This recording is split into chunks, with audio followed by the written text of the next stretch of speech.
بسم الله الرحمن الرحيم.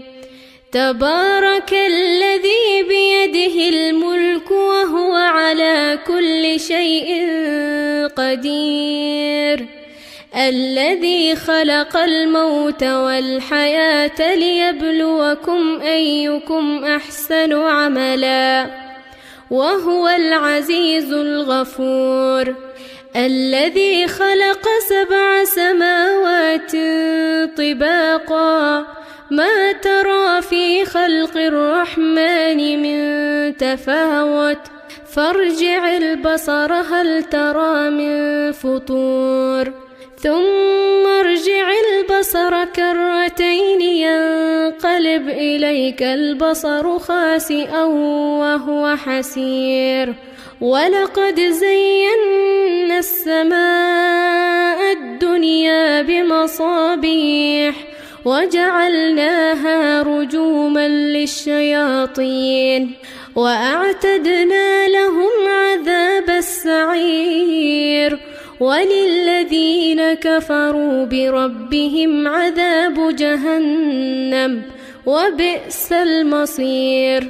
إذا ألقوا فيها سمعوا لها شهيقا وهي تفور، تكاد تميز من الغيظ، كلما ألقي فيها فوج سألهم خزنتها ألم يأتكم نذير؟ قالوا بلى قد جاءنا نذير فكذبنا وقلنا ما نزل الله من شيء إن أنتم إلا في ضلال كبير. وقالوا لو كنا نسمع أو نعقل ما كنا في أصحاب السعير، فاعترفوا بذنبهم فسحقا لأصحاب السعير.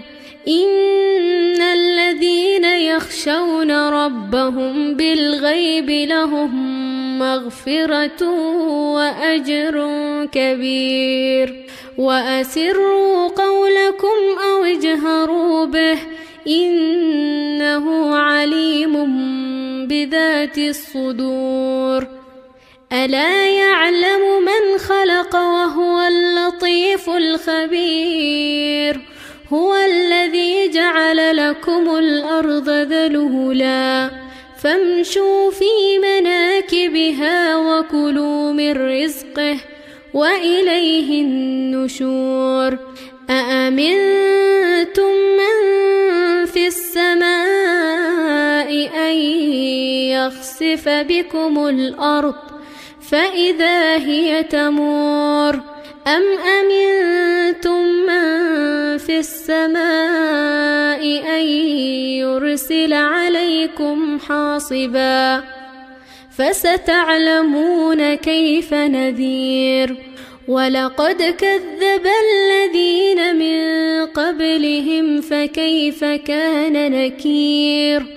أولم يروا إلى الطير فوقهم صافات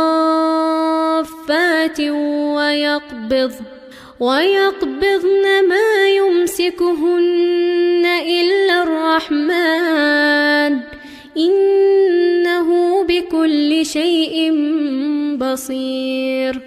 أمن هذا الذي هو جند لكم ينصركم من دون الرحمن إن الكافرون إلا في غرور. أمن هذا الذي يرزقكم إن أمسك رزقه بل لجوا في عتو ونفور.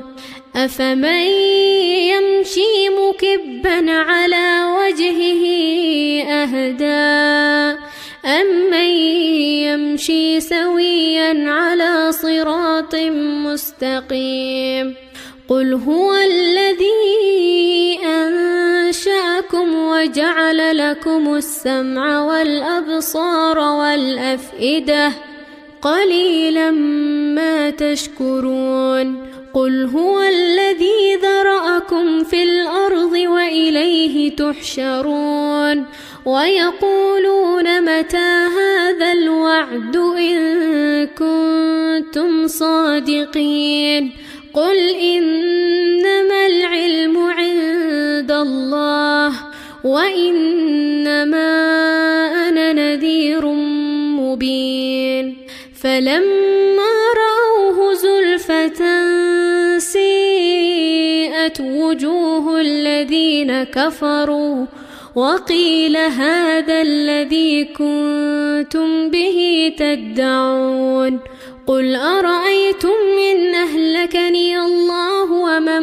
معي أو رحمنا فمن يجير الكافرين من عذاب أليم قل هو الرحمن آمنا به وعليه توكلنا فستعلمون من هو في ضلال مبين قل أرأيتم إن أصبح ماؤكم غورا فمن يأتيكم بماء معين.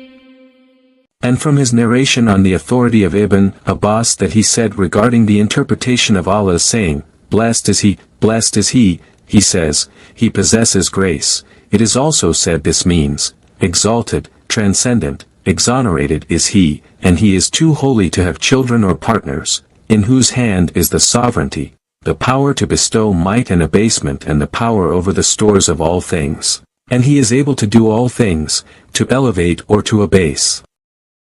Who hath created life, resembling a white and black female horse which does not pass by, step on, or is smelled by a thing except that that thing becomes alive. This beast is smaller than a mule and bigger than an ass, one gallop can transport it as far as it can see. It is used as a means of travel by the prophets, and death, resembling a ram whose wool is a mixture of white and black. This ram does not pass by, step on, or is smelled by, anything except that that thing dies. It is also said that, he created death, means, he created the sperm drop, and, created life, means, he created the living being, that he may try you, between life and death, which of you is best in conduct, which of you is more sincere in works, and he is the mighty, in retribution against those who disbelieve in him, forgiving, he forgives those who repent and believe in him. Who hath